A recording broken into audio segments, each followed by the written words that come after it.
know, there's people that I know, they say, oh my God, you still cut ice. That must be the greatest thing. When you tell people about it, the first thing they say is, I want to go see this. You know, what is this all about? I mean, what are you talking about, cut ice?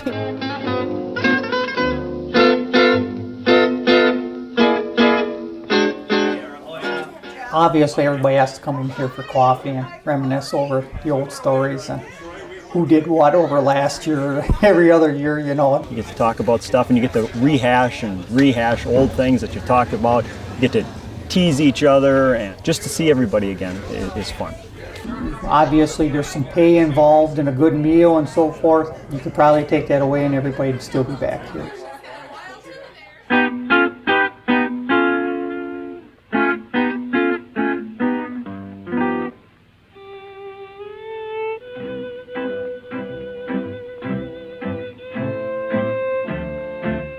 It's one of those things that you tell people about, and you got to have 15 minutes to explain it to them. You know, it's sort of a piece of history, you know, and it's been kept alive. So it's pretty neat that way. We put ice up in the ice house to use for cooling during the summer and so forth. People just can't imagine it. They can't believe it. They don't think anybody does it anymore. They don't understand how to do it. How do you cut it with a chainsaw? What kind of saw you cut it with? It's hard work, but it's a lot of fun. Kind of get back to the way things used to be. Americans are in touch with that feeling, and this is part of that, you know? Going out and cutting up the blocks of ice and shipping them down by rail down to Chicago and places and stuff like that. You know, it's cool. He did get it sharpened up a little bit.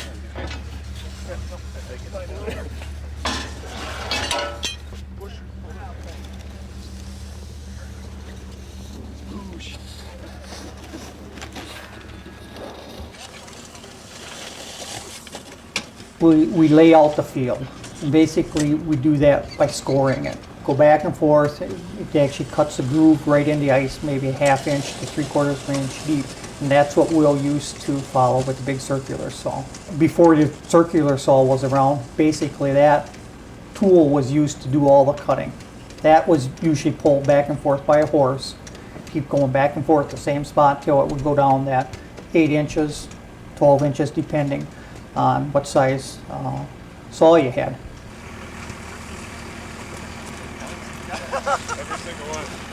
When Dad and Jim and Mel used to cut it with their dad, you have to cut it by hand. You know, it would take a week, you know, to put up the ice. They pull it up with the horses. It's just interesting how it's progressed. You know, instead of a horse, we use a truck, and we've got a power saw now, which is really nice.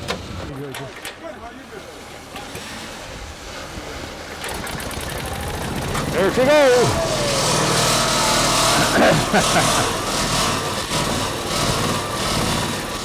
If the ice saw will start first thing in the morning, you know the day's going to go fine. But it doesn't always happen like that. We've already had times where saw starts, the cheer goes up, saw quits. 3 hours later, we finally get the saw started again. You know what's going on with the saw, so I'm going to have you and Mike Sealander here go on the saw. Tom's going to be there too. He may give you a hand once in a while. Okay. But he's kind of going to walk along and make sure nobody gets into that blade as you're going back and forth, backs into it or that.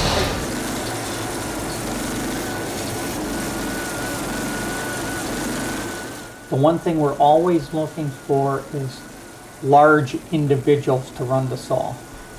Somebody with a little weight behind them. Once in a while we get a couple of big guys that are about 300 pounds apiece, and they can cut the whole field. Otherwise we have to switch off. Basically you cut the field, you'll cut it all one way and then the other. It's the toughest part. Hitting water. I think they're going to be 13 inches out there. Okay. You see they're hitting water there when he tried to drop her down. You're going to saw the whole field before you start bringing up any cakes? I'm taking that because of the way they're sawing.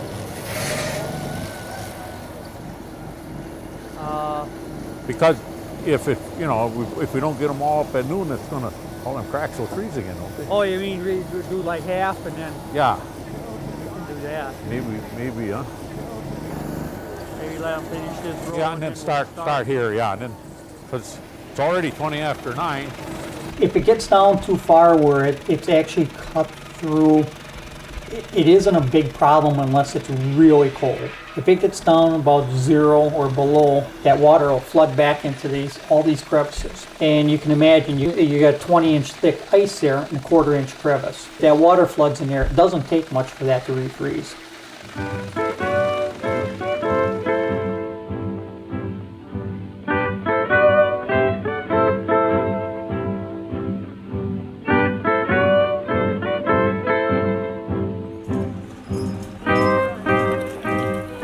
Something that just isn't done anymore, and it makes everybody's proud to be here to be part of it.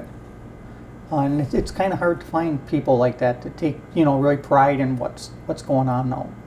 I guess I've been cutting ice for maybe 20, 22 years now, since I've been about 15, 17 years. How many years? What's that? How many years? Over 50. Started in the late 40s. My grandfather and grandmother were the caretakers here, so we came out and spent time with them and stayed for a week in the summer and swam and did all that fun stuff. But I think the first ice job I was about 17 when they finally decided, okay, you're old enough, you can come out and start doing this, so you won't get in the way anymore. First time I came out, I was a little boy, probably 3 or 4 years old. I mean, you don't do anything, but you come out and watch. I think that's probably one of my earliest memories of the club here, is coming out here and seeing those really cold days when the men, all their beards are just frost. It's like incredible and cold, just bitter cold. You come out, you see it, and back inside. Probably started when I was 16, 17. And Dad was doing, I'm 46 now, so 30 years maybe. I'd say it's getting close to 20 years. I didn't start right away I had a lot of other things going on when they first started coming out, when I could come out. But I bet you it's been about 20 years now. 13 or 14, I'd say. And you start on the field, shoveling the snow, and like Adam today when he was marking out the lines. That's, typical first year kind of stuff that you would do. Well, it's my first time out here, and I don't know. It's all right, I guess. Just clearing the trail so they can cut the lines straight. I kind of knew it was going to happen, but it's cool to see it for real life. We've been doing it so long, They're going to hand a pick out here. we probably don't work hard like this until next time. If you'd call it hard work, But you got to know what you're doing. I said before, we've done it so long. Probably one of the few places that does it in the whole state of Wisconsin now.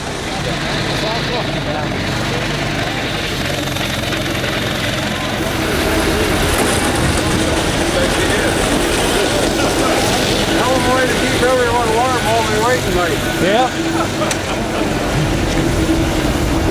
Wouldn't want anybody to cool off, right? Yeah, you can do about 2 hours with that one. You're done.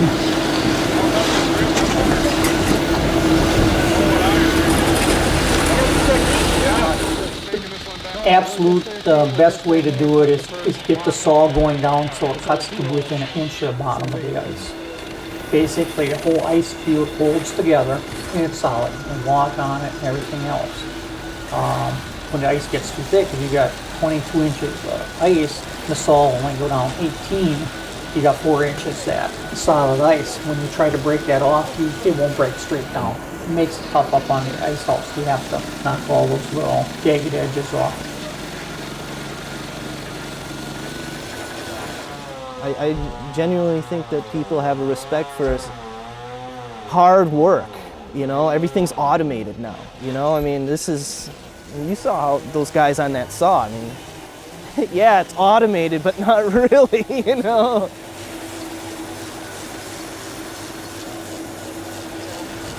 they go, and then we'll start getting some cakes. Just want to get that chainsaw going. No. I mean, it's getting out. You're the chainsaw man, aren't you? Yeah. They'll pull them around. The They wouldn't let me in there last year. Oh, it's slippery in there this year. The toughest part is getting the first roll out. The cuts are not perfect. Sometimes the top of the field is a little uneven because of snow or whatever. So I'll be tilted a little bit. So that block won't slide right down. That first block won't slide right down the channel. Ice! You start taking them up. The ramp's set, someone will be hooking, and the cable system will actually pull the blocks up.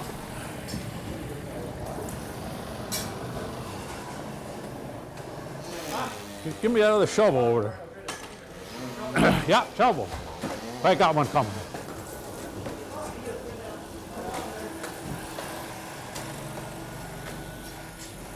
Mark, keep the outside straight if you can. All right, pretty good there? The person in the truck, you can see him hooking it, it's hooked. Truck starts backing up. If it's not quite right, somebody will holler. So guy in the truck's always getting hollered at. You get a real good feeling as to whoever's hooking the blocks on, they're real handy at it or not. It's not like everything is solid on that hooking mechanism. It's a big set of 2 hooks that just kind of hangs there and swings in that, and you have to kind of flop it down there. And you get like one flop. If it doesn't flop in the right spot, that guy in the truck's already backing up to take that block up. Coming up. For that first roll, we always have a chainsaw with a long blade handy to nip off any edges. As those blocks were cut within an inch of the bottom, you can take a chisel and just knock each roll of blocks off and separate them. There is a rhythm to it. Person breaking the blocks off, not break them off too soon so they don't wash.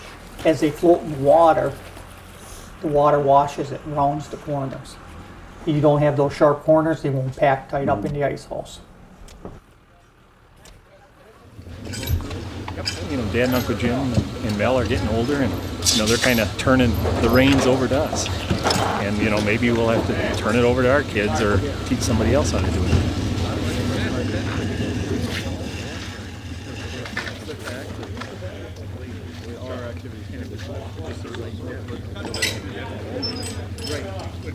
Sometimes people say I shouldn't be out here doing this, but I have to come with the old bunch, the old gang, you know, and be together again.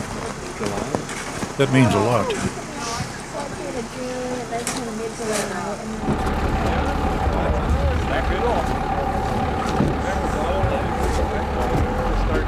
I think it's a lot different for men in general to form a bond with each other, you know? I think that's just one way that you do it across generations, is working together.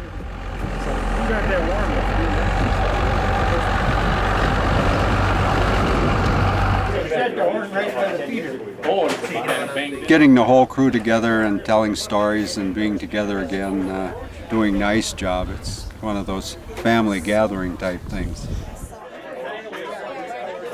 The stories, you know, you can't get enough of the stories and the jokes in the morning, and you know, I mean, it's awesome. I want to thank all the old guys for coming. Yeah, the old guys stand up. Hopefully the new guys will return, and I know the old individuals have been here for many years, so will be here for years to come also. I want to just thank you all. Alright guys, just remember no slackers this afternoon because you ate too much. Oh no! That never happened. Would you like the knife or the fork that went on that?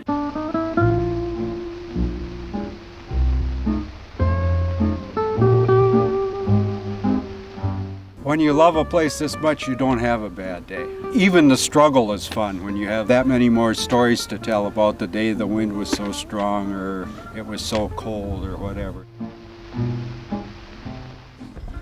The blocks weigh anywhere from 300 to 350 pounds a piece. They come into the ice house, they're coming up there, the cable's pulling them, they're moving. The person up in the ice house needs to grab them and keep them moving. They don't keep them moving. They're wet. You got 2 blocks of ice with the water in. You stop just for a second and they'll freeze. We'll usually have 2 people grabbing the blocks alternately with the tongs and moving it around. We'll also have 2 people with the push poles pushing them into place, helping. The tighter you can get your blocks together, the less airspace you have. You don't want the air circulation. More air circulation that's around those blocks, the more it'll melt. Oh. Boy, look at that fit, huh? Look at that fit. Okay. Oh, missed the slide. Missed the slide. There you go. Good one. If they don't fit tight, which, nothing's perfect, we do what we call chinking. And basically, we shave extra blocks of ice into real fine particles. And we pack that in between the blocks if there's any airspace in there. That packing eliminates that airspace, stops the air from circulating around those blocks. Nothing is perfect size. There's always, this blocks off a little bit for some reason, if we have a 6-inch space here or something. Well, it's easy nowadays. We have the chainsaw. We just take a block up on the top and we'll cut a piece, whatever it fit in there. Basically, what you end up with then is this ice house with just, you want like 1 solid block of ice. And you keep building it up 3 layers, no sawdust in between, and then you put the sawdust completely over the top. That's good. This is where you wear the dinner off.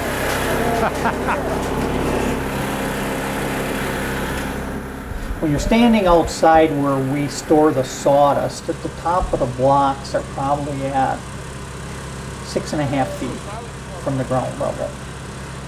Basically, right now we got an elevator that sits there. We shovel the sawdust into the elevator and it takes it up and they handle it up there. Till about, I would say 78, it was all thrown up by hand. So you can imagine you're sitting throwing this sawdust in 6.5 feet. That's usually in the afternoon after you had a few beers and you had all your big meal and everything, and so it was tough going back after lunch. You knew you always had that sawdust waiting for you. Bill, if you want to go down by those guys, see if you can get out of here and in, on this side, away from the pulleys, and then send Wade up here. Okay? Can you just slide down? Are we going anywhere in particular? Yeah, we're filling this side in here. Anywhere out here up to a foot deep or along the side walls there. Basically sawdust. It's great insulating material, and it's free. All the sawmills around here, if they're not burning it, you can get a truckload of it, a pickup truckload from it with high sides for $3-4.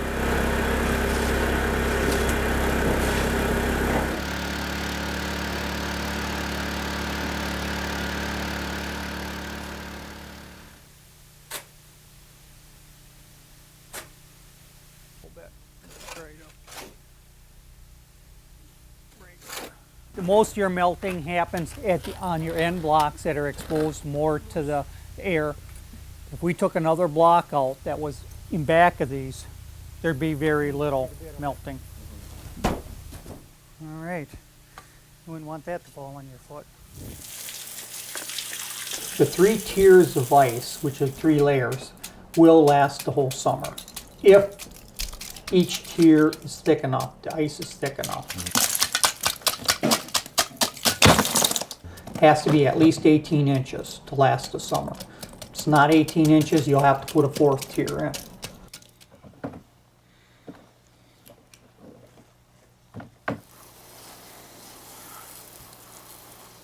We put ice up in the ice house to use for cooling during the summer and so forth. It's people just can't imagine it. And the ice is so much better. You cut an ice cube this and take a production ice cube you buy uptown, and this stuff lasts 4 times as long.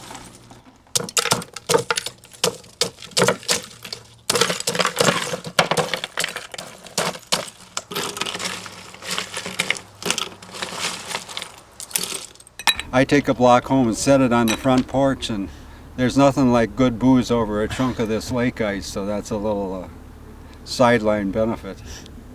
Yeah, it's good stuff.